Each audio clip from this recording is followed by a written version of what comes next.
اعوذ باللہ من الشیطان الرجیم بسم اللہ الرحمن الرحیم السلام علیکم ورحمۃ اللہ وبرکاتہ۔ خوش آمدید آپ کا اس چینل کی طرف کہ جس کا نام ہے صراط مستقیم۔ سب سے پہلے خداوند متعال سے دعا ہے کہ خداوند متعال ہم سب پر اپنی رحمتوں کا نزول فرمائے، ہمیں دین اور دنیا میں کامیابیاں عطا کرے، زندگی میں ہر غم سے ہمیں محفوظ رکھے اور زندگیاں ہماری خوشیوں سے بھری ہوئی ہوں، ہمیں ہر شر ہر برائی اور مصیبت سے محفوظ رکھے۔ اسی طرح جو بھی ہمارے دل میں جائز خواہشات ہیں وہ پوری ہوں، اور اگر کوئی خواہش پوری نہیں ہوتی تو ہمیں صبر اور شکر کی توفیق عطا کرے۔ یا اللہ ہمارے گھروں کو امن، سکون اور برکت کا گہوارہ بنا دے اور اس کے حلال عطا کر، ہمیں دین پہ ثابت قدم رکھ اور ایمان ہمارا مضبوط ہو۔ آپ سب کو یہ ڈھیر ساری دعائیں، اللہ تعالیٰ آپ کو اپنی حفظ و امان میں رکھے۔ جس کتاب کو خداوند متعال نے پڑھنے کی توفیق دی ہے اس کا نام ہے سیر و سلوک، کہ جس کی 7 آڈیوز ریکارڈ ہو کے ڈل گئی ہیں۔ اس کتاب کا آگے سے جو اس والی آڈیو میں پیش کیا جائے گا، اس کو سمجھنے کے لیے ضروری ہے کہ آپ پچھلی آڈیوز کو ضرور سن لیجئے تاکہ آپ کو مفاہیم سمجھ میں آ سکیں۔ چلتے ہیں کتاب کے اس حصے کی طرف کہ جہاں پہ یہ ذکر ہو رہا تھا کہ علوم کو وہ بھٹکے ہوئے لوگ ذہنیات کا نام دیتے ہیں۔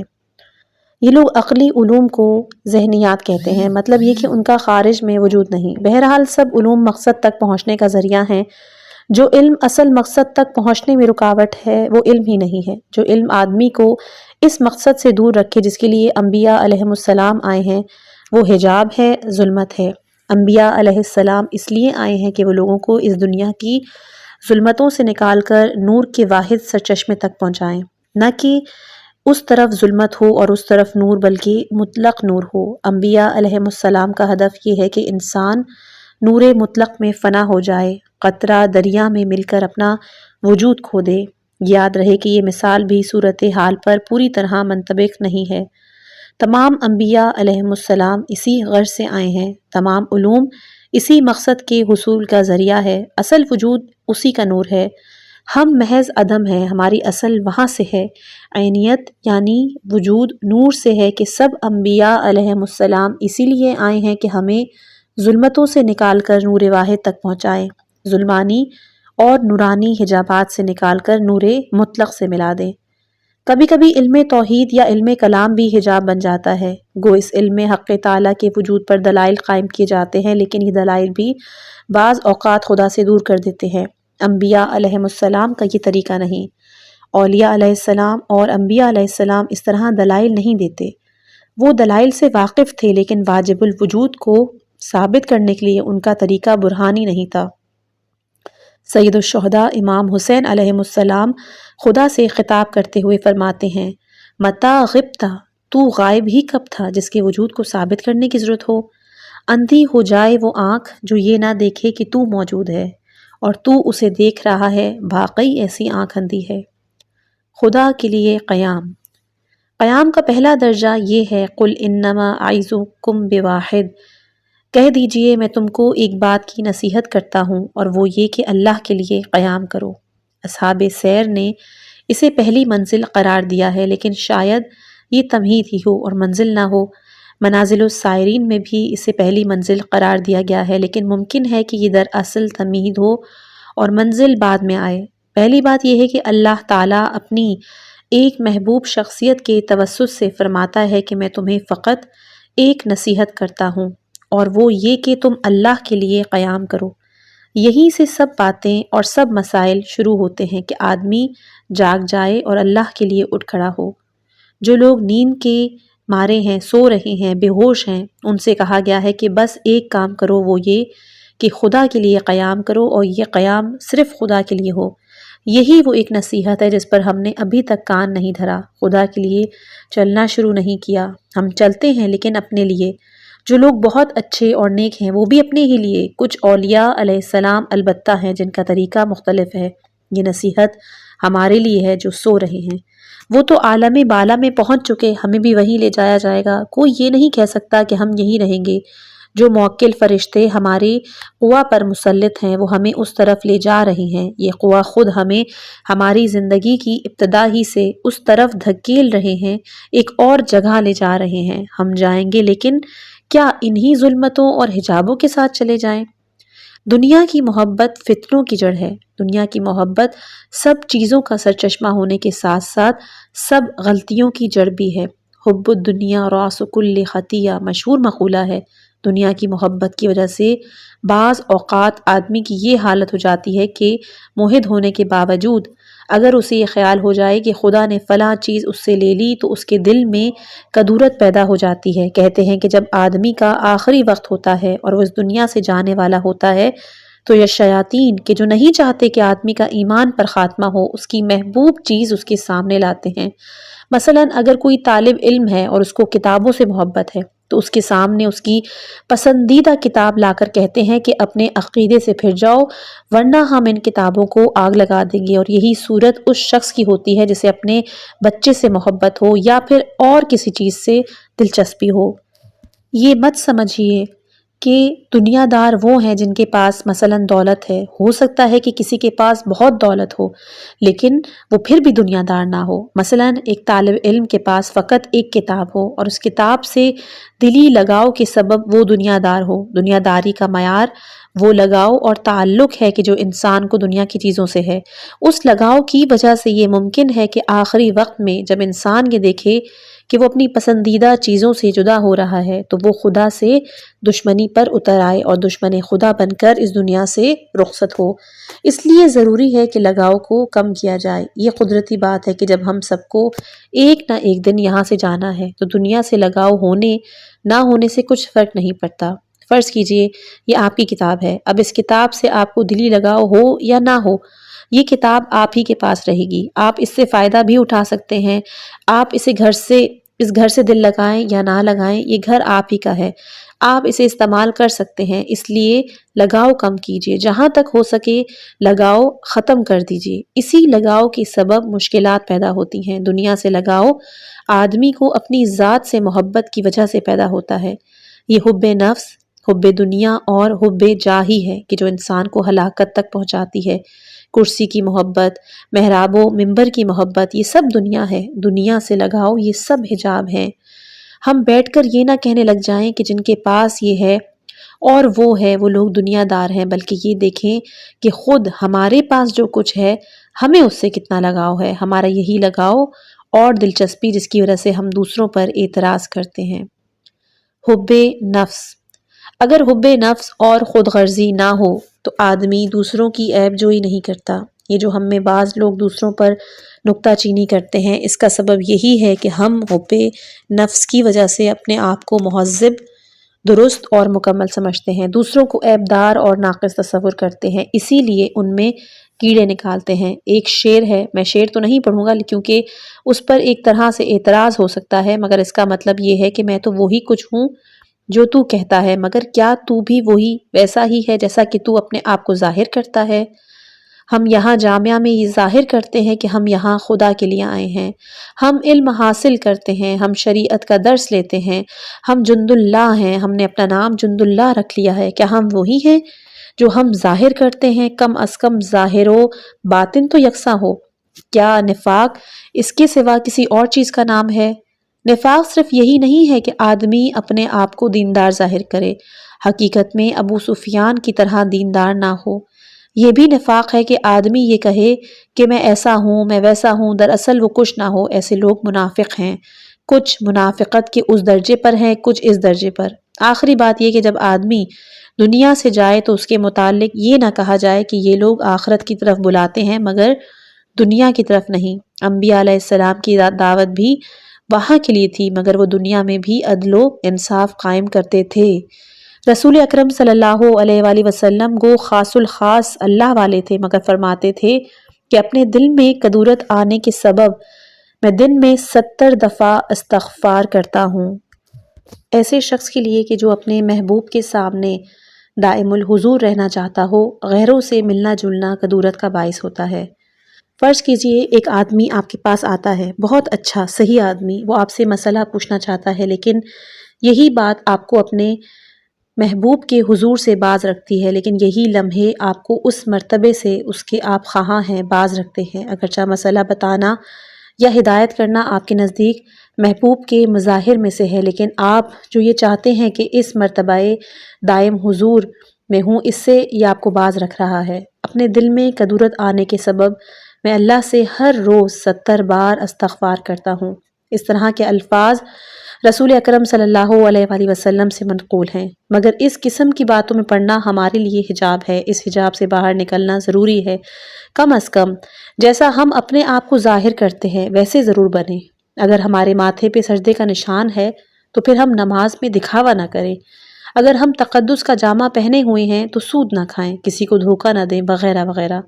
جو لوگ یہ سمجھتے ہیں کہ روحانی علوم آدمی کو نکما کر دیتی ہے، وہ غلطی پر ہیں۔ جس شخص نے لوگوں کو ان روحانی علوم کی تعلیم دی، وہ جس کی مانند رسول اللہ صلی اللہ علیہ وآلہ وسلم کے بعد کوئی حقائق سے واقف نہیں، اس نے جس روز رسول اکرم صلی اللہ علیہ وآلہ وسلم سے بیعت کی، تاریخ کے مطابق وہ اسی دن اپنا بیلچہ اٹھا کر کام۔ جو صاحبان لوگوں کو دعا، ذکر اور اس طرح کی چیزوں سے روکتے ہیں تاکہ لوگ دنیاوی کاموں میں مشغول رہیں، وہ یہ نہیں سمجھتے کہ اصل معاملہ کیا ہے۔ انہیں معلوم نہیں کہ یہ دعا وغیرہ ہی ہیں جو آدمی کو انسان بناتی ہیں اور اسے جینا سکھاتی ہیں، تاکہ دنیا اس سے اس کی شایان شان سلوک کرے۔ انبیاء علیہ السلام جو اہل ذکر و فکر بھی تھے اور جو نماز اور دعا میں بھی مشغول رہتے تھے، انہوں نے ہی دنیا میں عدل قائم کیا ہے، ظالموں کے خلاف قیام بھی انہوں نے ہی کیا ہے۔ یہی کام حضرت امام حسین علیہ السلام نے بھی کیا۔ آپ ان کی دعائیں یوم العرفہ دیکھیے کہ کیا ہے۔ یہی دعائیں ان باتوں کا سرچشمہ ہے، یہی دعائیں انسان کو خدا کی طرف توجہ دلاتی ہیں، مبداء غیبی کی طرف ملتفت کرتی ہیں۔ اگر انسان دعاؤں کو صحیح طریقے سے پڑھے تو خدا کی طرف توجہ کی برکت سے اس کا اپنی ذات سے لگاؤ کم ہو جاتا ہے، لیکن اس سے اس کی کارگزاری پر کوئی برا اثر نہیں پڑتا، بلکہ اس کی سرگرمی بڑھ جاتی ہے۔ لیکن اس کی یہ سرگرمی اپنے لیے نہیں ہوتی، وہ سمجھنے لگتا ہے کہ بندگان خدا کی خدمت کے لیے بھی اسے مستعد ہونا چاہیے۔ یہ لوگ دعاؤں کی کتابوں پر جو نکتہ چینی کرتے ہیں، اس کی وجہ یہ ہے کہ یہ بیچارے ناواقف ہیں، انہیں معلوم نہیں کہ یہ دعاؤں کی کتابیں کیسے انسان کی تعمیر کرتی ہیں۔ یہ دعائیں ہمارے ائمہ علیہم السلام سے مروی ہیں، جیسے مناجات شعبانیہ، دعائے کمیل، دعائے روز عرفہ، دعائے سماعت وغیرہ۔ یہ دعائیں کس طرح کی انسان بناتی ہیں؟ جو دعائے شعبانیہ پڑھتا ہے وہ تلوار بھی اٹھاتا ہے۔ روایات کے مطابق دعائے شعبانیہ سب ائمہ پڑھتے تھے۔ میں نے باقی دعاؤں کے متعلق یہ نہیں دیکھا کہ کہیں یہ آیا ہو کہ ان کو سب ائمہ علیہ السلام پڑھتے تھے۔ وہی جو دعائے شعبانیہ پڑھتے تھے تلوار بھی چلاتے تھے اور کفار سے جنگ بھی کرتے تھے۔ یہ دعائیں آدمی کو تاریکی سے نکالتی ہیں، اور جب کوئی شخص تاریکی سے باہر آ گیا تو وہ انسان بن گیا۔ پھر وہ ہر کام خدا کے لیے کرتا ہے، تلوار چلاتا ہے تو خدا کے لیے، قتال کرتا ہے تو خدا کے لیے، قیام کرتا ہے تو خدا کے لیے۔ یہ بات بالکل غلط ہے کہ دعائیں آدمی کو نکما اور بیکار کرتی ہیں۔ جو حضرات ایسی باتیں کرتے ہیں ان کے نزدیک جو کچھ ہے یہی یہاں سے آگے کی ہر بات ان لوگوں کی نظر میں محض خیالی باتیں ہیں، لیکن ایک وقت آئے گا جب وہ دیکھیں گے کہ وہ جن باتوں کو محض خیالی کہتے تھے، حقیقی وجود انہی کا ہے، اور دراصل خیالی باتیں وہ ہیں جن کو وہ حقیقی سمجھتے تھے، کیونکہ یہی دعائیں، خطبات، یہ نہج البلاغہ، یہی مفاتح الجناں، یعنی یہی دعاؤں کی کتابیں شخصیت کی تعمیر میں آدمی کی مدد کرتی ہیں۔ ہر عمل خدا کے لیے ہوتا ہے۔ بقول غالب، بس کہ دشوار ہے ہر کام کا آساں ہونا، آدمی کو بھی میسر نہیں انسان ہونا۔ بس جب کوئی آدمی واقعی انسان بن جاتا ہے تو وہ ان مسائل پر خود بخود عمل کرنے لگتا ہے۔ وہ کھیتی کرتا ہے لیکن اس کی کھیتی خدا کے لیے ہوتی ہے۔ وہ جنگ بھی کرتا ہے لیکن اس کی جنگ کفار اور ظالموں کے خلاف ہوتی ہے۔ یہی لوگ اصحاب توحید اور دعا خواں ہوتے ہیں۔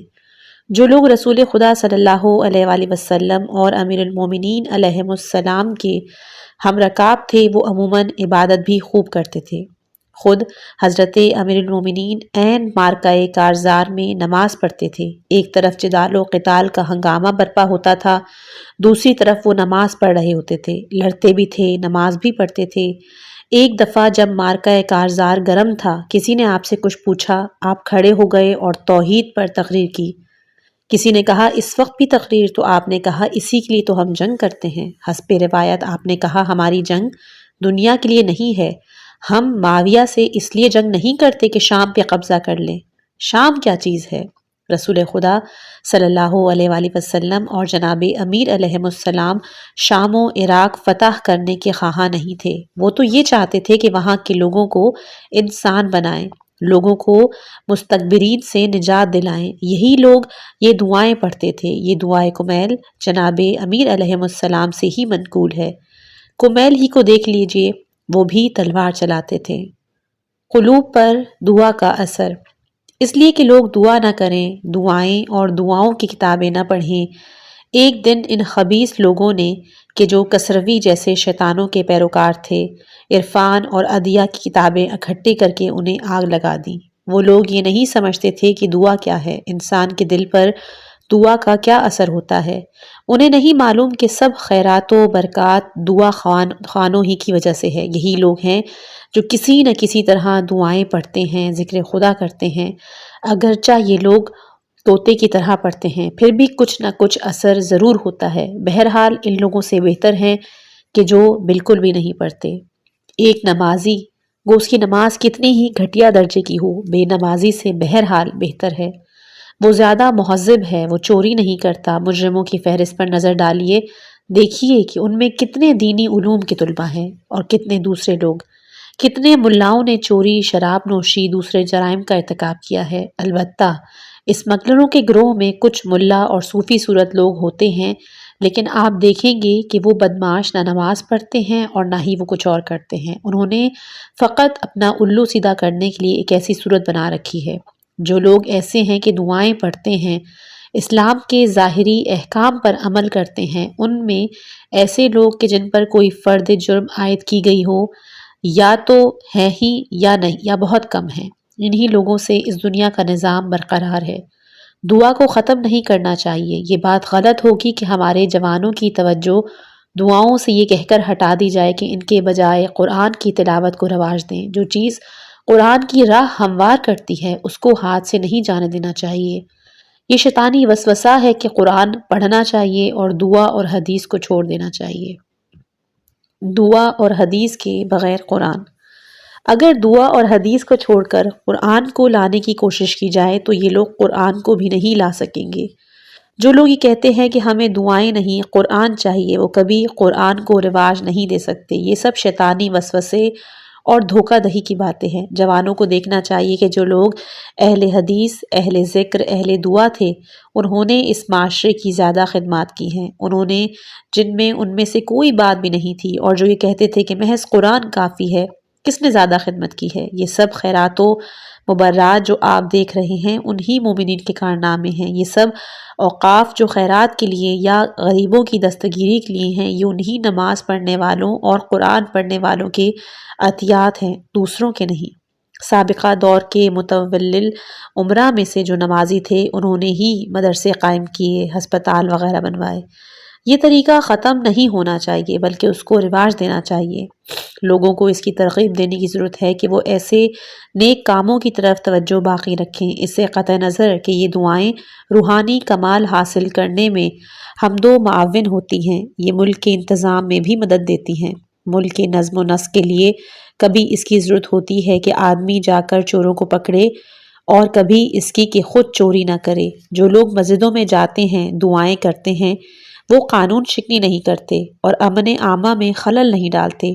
یہ خود معاشرے کی ایک بہت بڑی خدمت ہے۔ معاشرہ افراد سے بنتا ہے۔ فرض کیجئے اگر معاشرے میں آدھے افراد بھی ایسے ہوں کہ جو دعا، ذکر وغیرہ میں مشغولیت کے سبب جرائم سے اجتناب کریں تو کتنی اچھی بات ہے۔ مثلاً ایک کاریگر ہے، وہ اپنا کام تمام کرتا ہے، روزی کماتا ہے، کوئی گناہ نہیں کرتا، مگر جو لوگ قتل و غارت گری کرتے ہیں انہیں روحانی امور سے کوئی دلچسپی نہیں ہوتی۔ اگر روحانیت دلچسپی ہوتی تو وہ ایسے کام نہ کرتے۔ معاشرے کی تربیت انہی دعاؤں وغیرہ سے ہوتی ہے۔ یہ دعائیں خدا کی ہیں، اس کے رسول کی بتلائی ہوئی ہیں۔ اسی کو ایک جگہ اس طرح بیان کیا گیا ہے، کہہ دیجئے اگر تمہاری دعا نہ ہو تو میرے پروردگار کو تمہاری کوئی پرواہ نہیں ہوگی۔ اگر آپ قرآن پڑھتے ہیں تو آپ کو معلوم ہوگا کہ قرآن خود دعا کی تعریف کرتا ہے، لوگوں کو دعا کی ترغیب دیتا ہے، کہتا ہے کہ اگر تم دعا نہ کرتے ہوتے تو ہمیں تمہاری کوئی پرواہ نہ ہوتی۔ معلوم ہوتا ہے کہ یہ لوگ قرآن کو بھی نہیں مانتے۔ جو شخص یہ کہتا ہے کہ ہمیں دعا نہیں چاہیے، اسے قرآن سے بھی دلچسپی نہیں، یعنی وہ قرآن کو مانتا ہی نہیں۔ قرآن میں تو اللہ تعالیٰ کا ارشاد ہے، ادعونی استجب لکم، لوگوں کو چاہیے کہ مجھے پکاریں اور مجھ سے دعا مانگیں۔ اللہ تعالیٰ ہمیں اہل دعا، اہل ذکر۔ ہم نے اب تک بسم اللہ کے بارے میں جو گفتگو کی ہے اس سے ایک بات اور معلوم ہوتی ہے، اور وہ یہ کہ بسم اللہ کی با سببیت کے معنی میں نہیں جیسا کہ اہل ادب کہتے ہیں۔ دراصل حق تعالیٰ کی فاعلیت میں سببیت و مسببیت اور علمیت و معلولیت ہے ہی نہیں۔ خالق و مخلوق کے درمیان رشتے کی بہترین تعبیر وہی ہے جو قرآن میں ہے۔ قرآن میں اسے کہیں تجلی سے تعبیر کیا گیا ہے، تجلی ربہ، کہیں ظہور کہا گیا ہے، کہیں حق تعالیٰ کے متعلق کہا گیا ہے، هو الاول والآخر والظاہر والباطن۔ یہ معاملہ سببیت اور مسببیت سے مختلف ہے، کیونکہ سببیت اور مسببیت میں ایک تمائل کا رجحان پایا جاتا ہے جو ذات باری تعالیٰ کے مناسب نہیں ہے۔ اس لیے حق تعالیٰ اور موجودات کا جو رشتہ ہے اس کے لیے یہ تعبیر صحیح نہیں ہے۔ اس لیے ہم یا تو سببیت کے معنی کو اتنے وسعت دیں کہ اس میں تجلی اور ظہور بھی شامل ہو جائیں، یا پھر یہ کہیں کہ یہاں با سببیت کی نہیں اور بسم اللہ قضا کے معنی ہیں، بظہور ہی قضا یا تجلی قضا بالحمد بسم اللہ، یا کچھ اس طرح کے تقدیر عبارت مراد لی جائے۔ اس طرح بسم اللہ الحمدللہ کا یہ معنی نہیں کہ اسم سبب ہے اور حمد مسبب۔ بہرحال مجھے تو یاد نہیں پڑتا کہ مسببیت اور علیت کے الفاظ قرآن و سنت میں کہیں آئے ہوں۔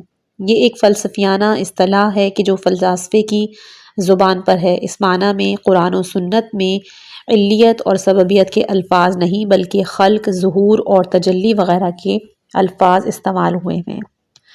ایک پہلو اور بھی ہے اس بارے میں، اور وہ ایک روایت ہے کہ یہ با کے نیچے نقطے کا معاملہ ہے۔ ایک روایت میں معلوم نہیں کہ روایت کہاں سے آئی ہے، شواہد تو یہی ہیں کہ روایت کہیں نہیں۔ بہرحال ایک روایت ہے کہ حضرت امیر المومنین علیہ السلام نے فرمایا کہ با کے نیچے کا نقطہ میں ہوں۔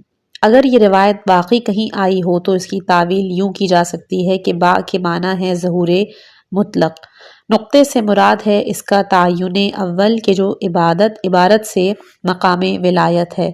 اگر اس مقام کی بات کہیں آئی ہے تو ممکن ہے کہ جناب امیر علیہ السلام کا مقصد یہ ہو کہ مقام ولایت ظہور مطلق کا تعین اول ہے، اور جس طرح نقطہ با کا تعین کرتا ہے اس میں تجلی مطلق ہے، اس کا اولین تعین ولایت احمدی و علوی وغیرہ سے ہوتا ہے۔ اگر یہ بات کہیں حدیث میں نہ بھی آئی ہو، جب بھی مسئلہ اس طرح ہے، تجلی مطلق کے تعین اول سے مراد وجود کا اعلیٰ ترین مرتبہ ہے، اور وجود کا اعلیٰ ترین مرتبہ ولایت مطلقہ ہے۔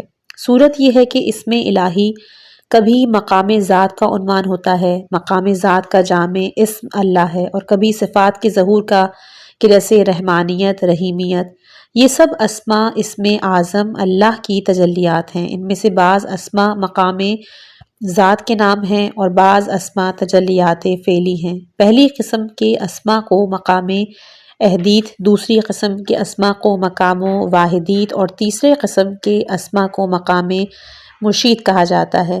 یہ سب اصطلاحات ہیں۔ سورہ حشر کے آخر کی 3 آیات میں اسماء کی شاید یہی تقسیم ہے۔ هو اللہ الذی لا الہ الا هو عالم الغیب والشہادۃ هو الرحمن الرحیم۔ هو اللہ الذی لا الہ الا هو الملک القدوس السلام المؤمن المحیمن العزیز الجبار المتکبر سبحان اللہ عما یشرکون۔ هو اللہ الخالق الباری المصور۔ احتمال یہ ہے کہ ان 3 آیات میں اسماء کے انہی 3 مقامات کی طرف اشارہ ہے۔ پہلی آیت میں وہ اسماء ہیں کہ جو مقام ذات کے مناسب ہیں، دوسری آیت میں وہ اسماء ہیں کہ جو کہ تجلی اسمی سے مناسبت رکھتے ہیں، اور تیسری آیت میں وہ اسما ہیں جو تجلی فعلی سے مناسبت رکھتے ہیں۔ اب جلوہ الہی کے 3 درجے ہوئے، ایک جلوہ ذات برائے ذات، دوسرا جلوہ در مقام اسما اور تیسرا جلوہ در مقام ظہور۔ شاید هو الاول والآخر سے ہر دوسری ہستی کی نفی ہوتی ہے، لیکن اول بھی وہی ہے، آخر بھی وہی، هو الاول والآخر والظاہر والباطن۔ اس سے معلوم ہوتا ہے کہ ظہور جو کچھ ہے یہ نہیں کہ ظہور اس سے ہے، وہی اول ہے، وہی آخر ہے، وہی ظاہر ہے، وہی باطن ہے۔ جلوہ جلوے والے سے جدا نہیں۔ جلوے کے مراتب ہیں، لیکن یہ نہیں کہ جلوہ جلوے والے سے الگ کوئی چیز ہو، گو اس کا تصور مشکل ہے، لیکن تصور کے بعد اس کی تصدیق آسان ہے۔ یہ بھی ممکن ہے کہ اللہ اس تجلی کا نام ہو جو مقام صفات میں ہے۔ اگر ایسا ہو تو بسم اللہ میں اسم سے مراد تجلی کے مجموعی جلوے کا ظہور ہوگا۔ جن 2 احتمالوں کا ہم نے پہلے ذکر کیا تھا ان کے انطباق میں اس صورت میں بھی کوئی دشواری نہیں، کیونکہ اللہ تعالیٰ کی صفات اس کی ذات سے جدا نہیں ہیں۔ ان مسائل و مباحث کے ضمن میں ایک ضروری بات یہ ہے کہ کبھی تو ہم کسی واقعے کو اس نقطۂ نظر سے دیکھتے ہیں کہ ہمارا ادراک کیا کہتا ہے، اور کبھی اس لحاظ سے کہ عقل کیا کہتی ہے، کبھی اس لحاظ سے کہ دل کا تاثر کیا ہے، اور کبھی ہم اصل واقعے کو مقام شہود میں دیکھتے ہیں۔ یہ سب روحانی امور کا یہی حال ہے۔ ہمارے ادراک کی آخری حد یا تو ادراک عقلی ہے یا ادراک برہانی یا پھر نیم برہانی۔ ہم واقعے کا ادراک اپنی عقل کے مطابق کرتے ہیں۔ ان مسائل میں ایک درجہ یہ ہے کہ ہم بس اتنا سمجھ لیں کہ اللہ کی ذات مقدس اور اس کا جلوہ ہے۔ ہم جس طرح بھی ادراک کریں آخر میں بات یہیں تک رہتی ہے۔ اصل حقیقت صرف ذات مقدس اور اس کا جلوہ ہے۔ رہی یہ بات کہ مقام ذات، مقام صفات یا مقام فعل میں اس کی تجلی کی نوعیت کیا ہے، تو جو آیات ہم نے نقل کی ہیں ان سے اتنا ہی پتہ چلتا ہے کہ هو الاول والآخر والظاہر والباطن۔ مسئلے کی حقیقت یہی ہے کہ اللہ کے مقابل کوئی دوسرا وجود نہیں۔ وجود مطلق کے مقابل کسی وجود کا ہونا ہے بھی بے معنی۔ ہم کبھی کبھی اپنے ادراک کے مطابق کچھ حساب لگاتے ہیں کہ ہمارا اپنا ادراک کیا ہے، ہماری عقل کیا کہتی ہے۔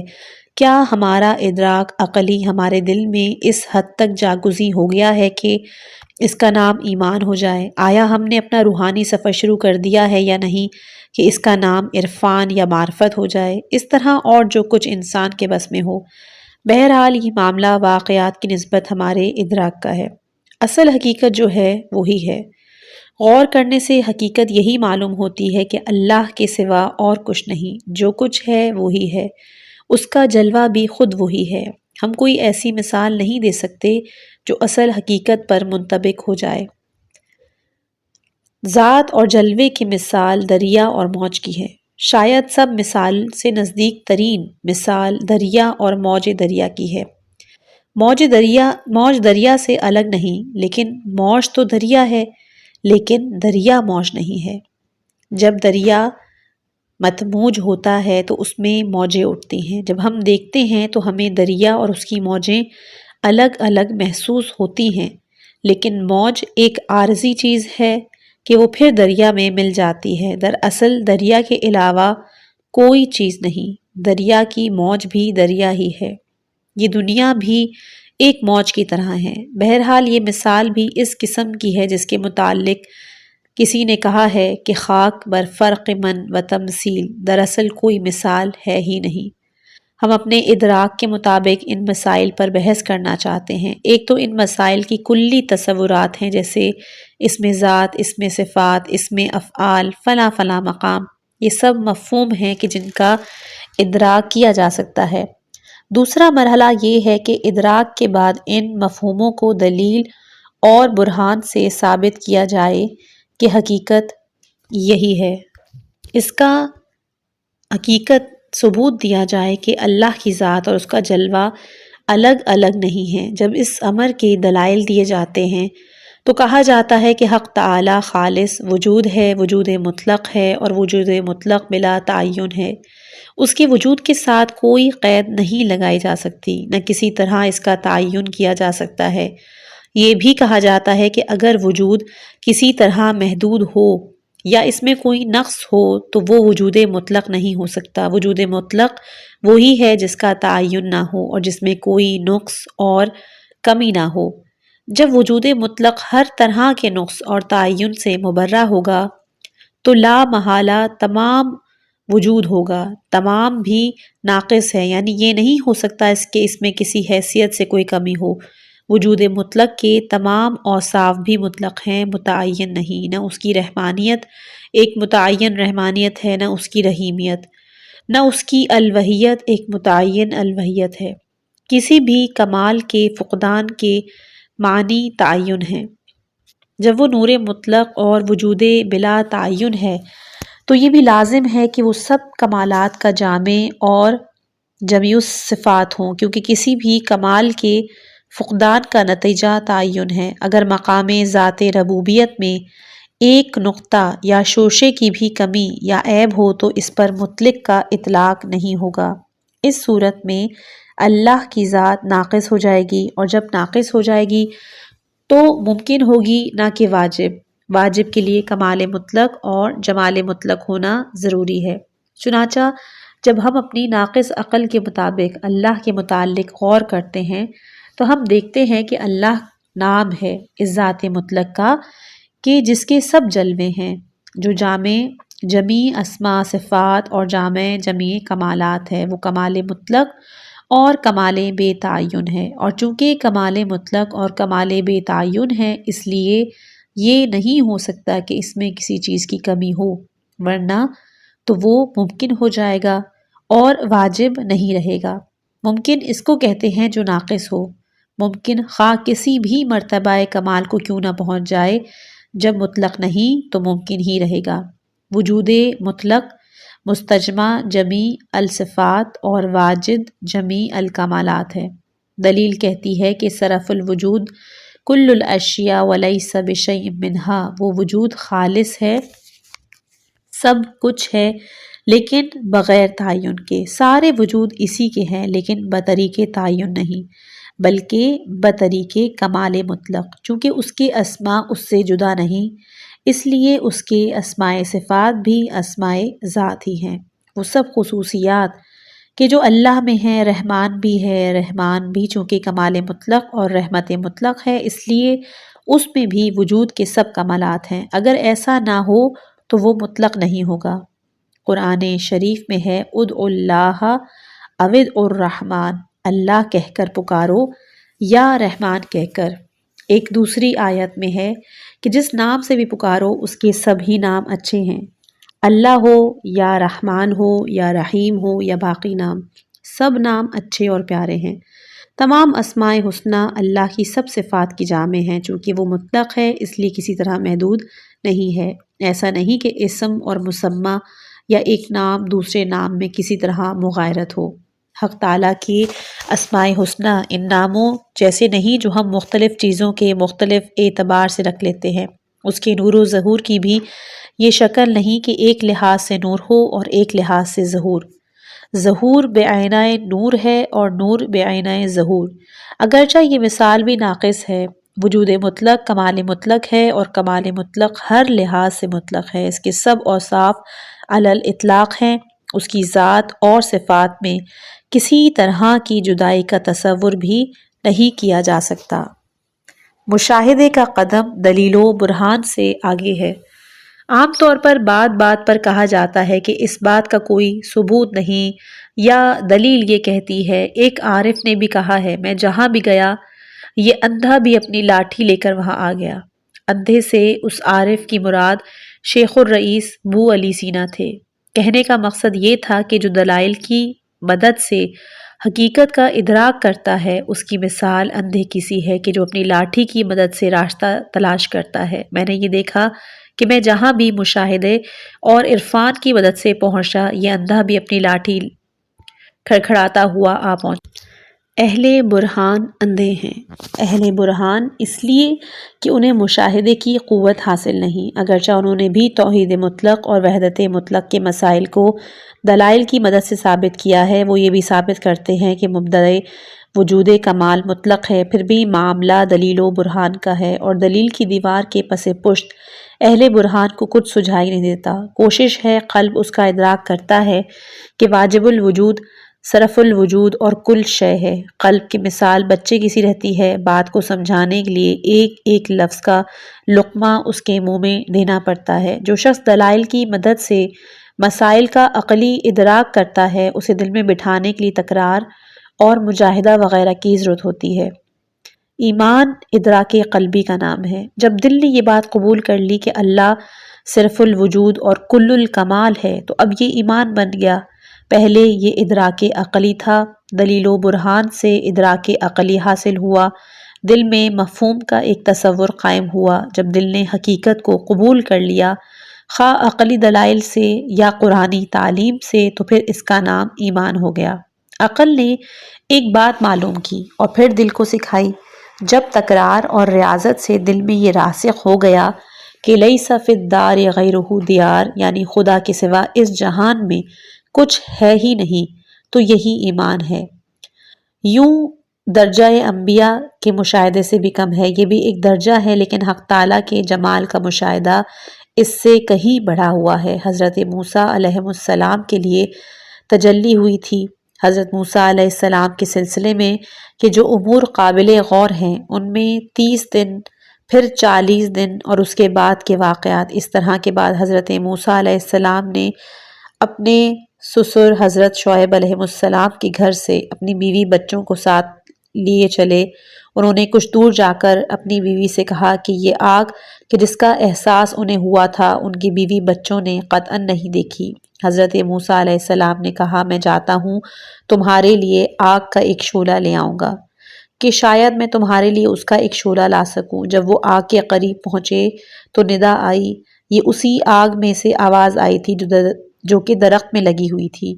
یہ ایک مشاہدہ تھا جہاں اندھا اپنی لاٹھی کے سہارے سے پہنچا تھا اور عارف اپنے دل کی مدد سے حضرت موسیٰ علیہ السلام نے اس کا مشاہدہ کر لیا۔ یہ کہنے سننے سے اونچی باتیں ہیں، یہ باتیں ہم کہتے ہیں اور آپ سنتے ہیں، لیکن حقائق اس سے ارفع و اعلیٰ ہیں۔ انی انا اللہ، جو نور درخت میں تھا اسے سوائے حضرت موسیٰ علیہ السلام کے کوئی نہیں دیکھ سکتا تھا، جیسا کہ جو وحی رسول اللہ صلی اللہ علیہ وآلہ وسلم پر آتی تھی کوئی نہیں سمجھ سکتا تھا کہ کیا ہے۔ وحی کی حقیقت کسی کو معلوم نہیں۔ قرآن رسول اللہ صلی اللہ علیہ وآلہ وسلم کے قلب مبارک پر نازل ہوا۔ پورا قرآن یکبارگی آپ کے قلب پر نازل ہوا، کس طرح کون جانے۔ اگر قرآن یہی ہے 30 پارے، تو کسی معمولی دل پر تو ایک دفعہ میں نازل نہیں ہو سکتا۔ دل کا بھی کچھ اور ہی مسئلہ ہے۔ قرآن ایک حقیقت ہے اور یہ حقیقت قلب پر وارد ہوتی ہے۔ قرآن ایک راز ہے، ایک سربستہ راز۔ اس کے لیے ضروری ہے کہ یہ اپنے ارفع مقام سے نیچے اترے تاکہ رسول اکرم صلی اللہ علیہ وآلہ وسلم کے قلب پر نازل ہو سکے، پھر اور نیچے اترے تاکہ اسے دوسرے بھی سمجھ سکے۔ انسان کا بھی یہی حال ہے۔ انسان بھی ایک راز اور سربستہ راز ہے۔ جو کچھ ہمیں نظر آتا ہے اس کے لحاظ سے تو انسان محض ایک جانور ہے، اور جانور بھی ایسا کہ دوسرے جانوروں سے بدتر، لیکن اس جانور کی ایک خاص بات یہ ہے کہ یہ انسانیت تک پہنچ سکتا ہے، کمال کے مدارج طے کر کے کمال مطلق تک رسائی حاصل کر سکتا ہے، اور جو کچھ بن سکتا ہے جو ہمارے وہم و گمان میں بھی مافوق ہے، پھر عدم کا راستہ لیتا ہے۔ جو کچھ ہم محسوس کرتے ہیں وہ سب اعراض یا کیفیات ہیں۔ پورا انسان ایک راز ہے۔ اس دنیا میں ظاہر میں ہمیں جو کچھ نظر آتا ہے وہ بھی ایک مسئلہ ہے۔ ہم اجسام کا ادراک نہیں کر سکتے، ہم جوہر کا ادراک نہیں کر سکتے، ہم جس چیز کا ادراک کرتے ہیں وہ جوہر نہیں۔ عرض ہوتا ہے مثلاً ہماری آنکھیں رنگ اور اسی قسم کی چیزیں دیکھتی ہیں، ہمارے کان آواز سنتے ہیں، ہماری زبان ذائقہ محسوس کرتی ہے، ہمارے ہاتھ چیزوں کو چھوتے ہیں۔ یہ سب ظاہری چیزیں ہیں، اعراض ہیں۔ اصل جسم کہاں ہے؟ جب ہم کسی چیز کا بیان کرتے ہیں تو اس کے عرض، طول، عمق کا ذکر کرتے ہیں۔ عرض، طول اور عمق بھی اعراض ہیں۔ ہم کہتے ہیں کہ اس چیز میں کشش ہے، کشش بھی ایک عرض ہے۔ ہم جب کسی چیز کو بیان کرنے کے لیے اس کے جن اوصاف کا بھی تذکرہ کریں وہ سب عرضی ہوتی ہیں۔ پھر خود جسم کہاں ہے؟ جسم بھی ایک راز ہے۔ احادیث کے راز کا سایہ جو کچھ ہمیں معلوم ہے وہ محض اسماء و صفات ہیں، ورنہ یہ عالم سر تسر عالم غیب ہے۔ شاید اسی مفہوم کے ایک درجے کو غیب و شہادت سے تعبیر کیا گیا ہے، کیونکہ اس کائنات میں غیب و شہادت ساتھ ساتھ ہیں۔ جو چیز ہم سے غیب ہے یعنی جن کا ہم ادراک نہیں کرتے وہی غیب ہے۔ جس چیز کی بھی ہم تعریف کرنا چاہیں سوائے اس کے اسماء، اوصاف اور آثار وغیرہ بیان کرنے کے اور کیا کر سکتے ہیں؟ جو چیز کے ذلے سر مطلق ہے اس کا بشر ادراک نہیں کر سکتا، کیونکہ انسانی ادراک ناقص ہے۔ البتہ وہ ادراک کر سکتا ہے کہ جو ولایت کے ذریعے اس مرتبے پر پہنچا ہو جہاں حق تعالیٰ کی تجلی پورے طور پر اس کے قلب پر پڑ رہی ہو۔ یہ غیب و شہادت کا سوال ہر جگہ موجود ہے، اس لیے اس طرح کی تعبیریں سب کی زبان پر ہیں، جیسے عالم غیب، عالم ملکوت، عالم عقول۔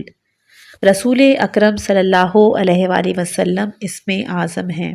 اللہ تعالیٰ کے تمام نام ایک راز بھی ہیں اور ظاہر بھی، ان کا ظاہر بھی ہے باطن بھی۔ یہی مفہوم ہے هو الظاہر والباطن کا، کہ جو ظاہر بھی ہے باطن بھی ہے، جو باطن ہے وہ ظاہر بھی۔ اس بنا پر اللہ کے تمام اسماء میں وجود کے سب مراتب ہیں، ہر اسم میں تمام اسماء کا مفہوم شامل ہے۔ ایسا نہیں ہے کہ رحمان ایک صفت یا ایک اسم ہو اور رحیم اس سے الگ ہو، اس کے مقابل ایک اسم ہو، اس طرح منتقم ایک علیحدہ اسم ہو۔ یہ تمام اسماء ہر چیز پر حاوی ہیں۔ تمام اسماء حسنہ رحمان کے بھی ہیں، رحیم کے بھی ہیں۔ ایسا نہیں کہ ایک نام کا ایک مطلب ہو اور دوسرے نام کا کچھ اور۔ اگر ایسا ہو تو رحمان حق تعالیٰ کی ذات کی ایک حیثیت کا بیان ہوگا اور مثلا رحیم کسی دوسری حیثیت کا۔ اس طرح خدا کی ذات مجمعی حیثیات ہو جائے گی۔ وجود مطلق میں یہ چیز محال ہے۔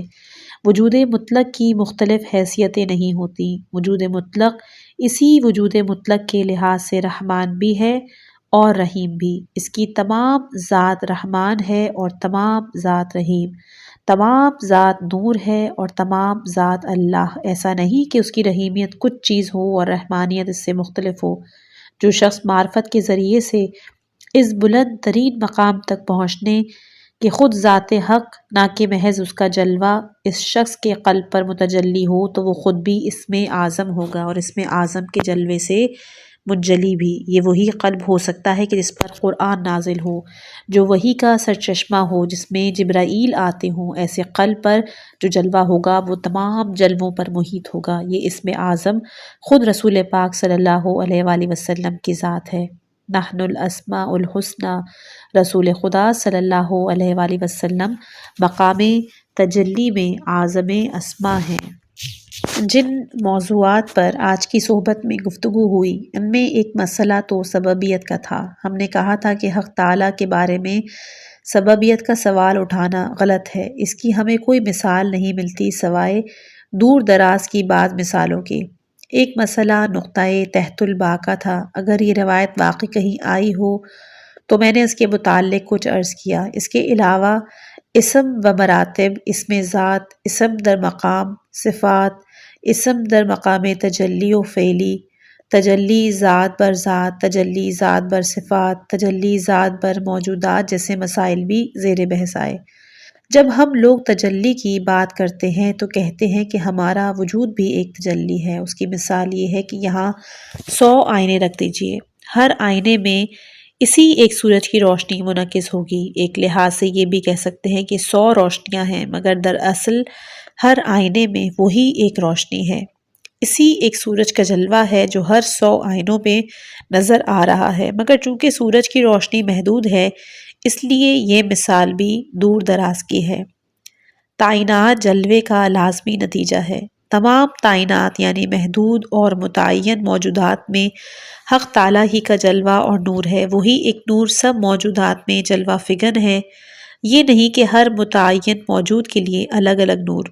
تعینات نور کے جلوہ فعل کا لازمی نتیجہ ہے۔ اس صورت میں بسم اللہ الرحمن الرحیم میں اسم سے مراد مقام ذات کا اسم ہے اور اللہ جلوہ ذات ہے جس میں تمام جلوے شامل ہیں۔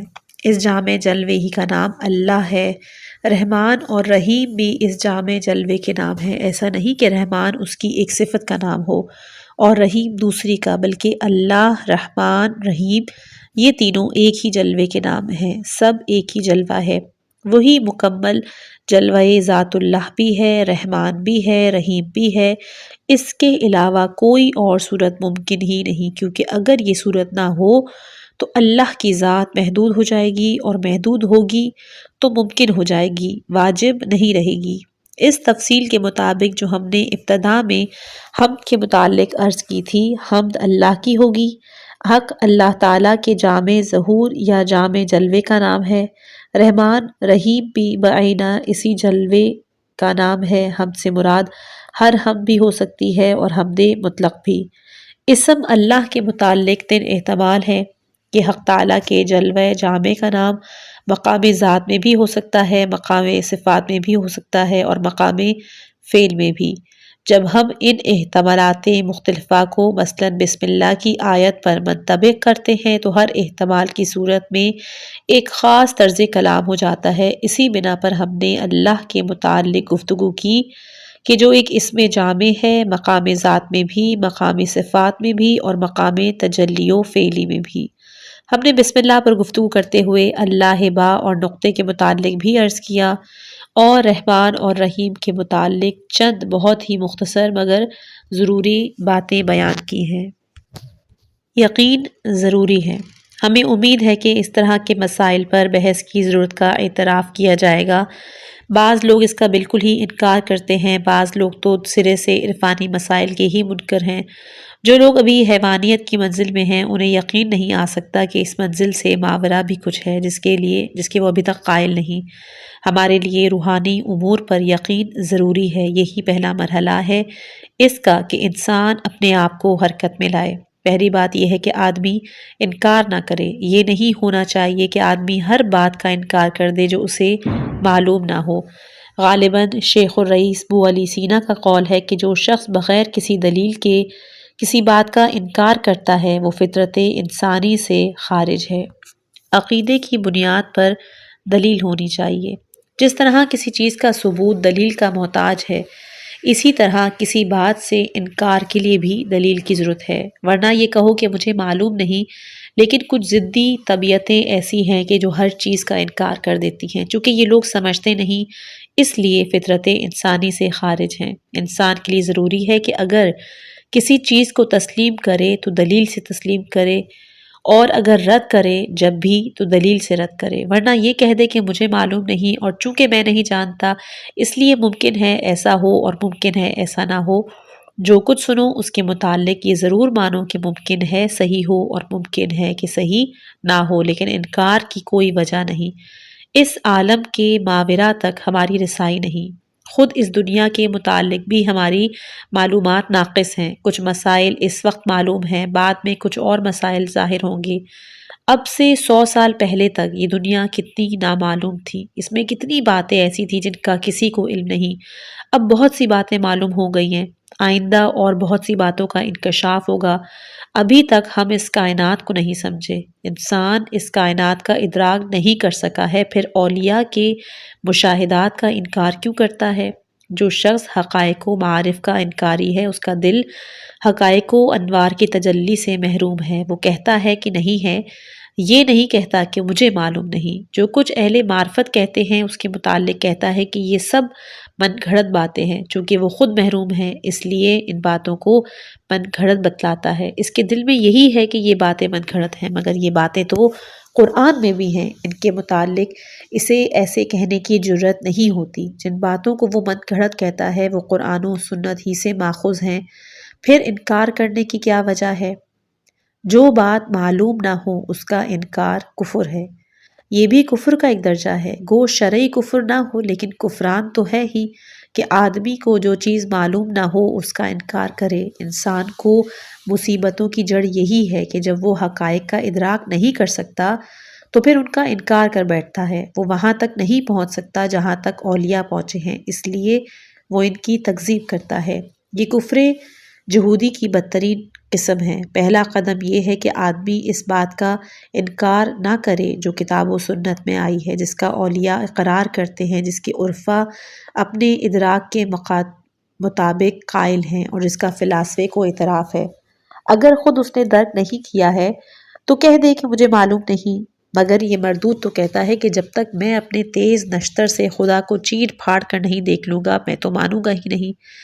یہ جہود ہے کہ جو اللہ کو بھی اپنے نشست کے نیچے دیکھنا چاہتا ہے۔ پہلا درجہ یہ ہے کہ جو باتیں انبیاء و اولیاء نے بتائیں ہم ان کا انکار نہ کریں۔ اگر شروع ہی میں انکار کر دیں گے تو اگلا قدم اٹھا ہی نہیں سکتے۔ جو شخص اس کا منکر ہے، کوئی اور صورت بھی ہو سکتی ہے، وہ اصلاً جستجو ہی نہیں کرے گا۔ جو آدمی آگے بڑھنا چاہتا ہے اس کے لیے ضروری ہے کہ وہ پہلے اس بھول بھلیاں سے نکلے۔ سب سے پہلے تو وہ اس کا اعتراف کرے کہ یہ بھی ممکن ہے کہ یہ باتیں صحیح ہوں۔ اگر انکار کرے گا تو یہ انکار کی دیوار ہمیشہ کے لیے اس کا راستہ روک دے گی، اور پھر خدا سے دعا کرے کہ خدا اس کے لیے کوئی ایسا راستہ کھول دے جس سے وہ وہاں پہنچ جائے جہاں اس کو پہنچنا چاہیے۔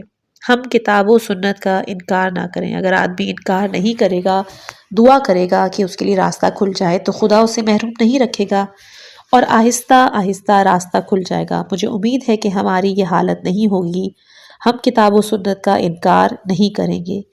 ہوتا یہ ہے کہ آدمی کتاب و سنت کا تو قائل ہوتا ہے، لیکن جب کتاب و سنت میں وارد کوئی چیز اس کی سمجھ میں نہیں آتی تو زیادہ سے زیادہ وہ وہاں یہ نہیں کہتا کہ ایسا نہیں، لیکن جب کوئی دوسرا شخص اس سے یہ کہتا ہے کہ کتاب سنت میں یہ آیا ہے، اس وقت وہ یہ نہیں کہتا کہ مجھے معلوم نہیں، بلکہ اسے لغ بتاتا ہے۔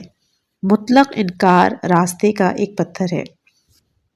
مطلق انکار آدمی کو بہت سے مسائل سے محروم کر دیتا ہے اور اس کے راہ راست پر چلنے میں رکاوٹ بن جاتا ہے۔ میں عرض کرتا ہوں کہ جن باتوں کی اولیاء نے تصدیق کی ہے ان کے متعلق کم از کم یہ احتمال تو دیجئے کہ ممکن ہے یہ درست ہو سکتا ہے کہ کوئی شخص صریحاً نہ کہے کہ یہ ممکن ہے، لیکن یہ کہ آدمی قطعی انکار بھی نہ کرے اور یہ کہے کہ یہ مسائل ہیں ہی نہیں، یہ لغویات ہیں، ایسا آدمی پھر آگے بڑھنے میں کامیاب نہیں ہو سکتا۔ اگر کامیابی حاصل کرنا چاہتا ہے تو اپنے دل سے انکار کو نکال پھینکے اور پھر قدم آگے بڑھائے۔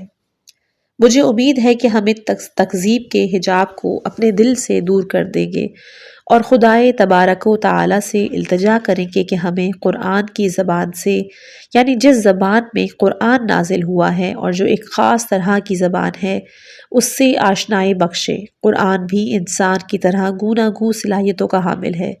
قرآن ایک دسترخوان ہے کہ جو خدا نے ہمارے لیے بچھایا ہے، ایک بہت وسیع دسترخوان جس سے ہر شخص اپنی خواہش کے موافق غذا حاصل کرتا ہے۔ اگر آدمی بیمار نہ ہو، اس کی بھوک جاتی نہ رہے، کیونکہ دل کے امراض میں بھوک نہیں رہتی۔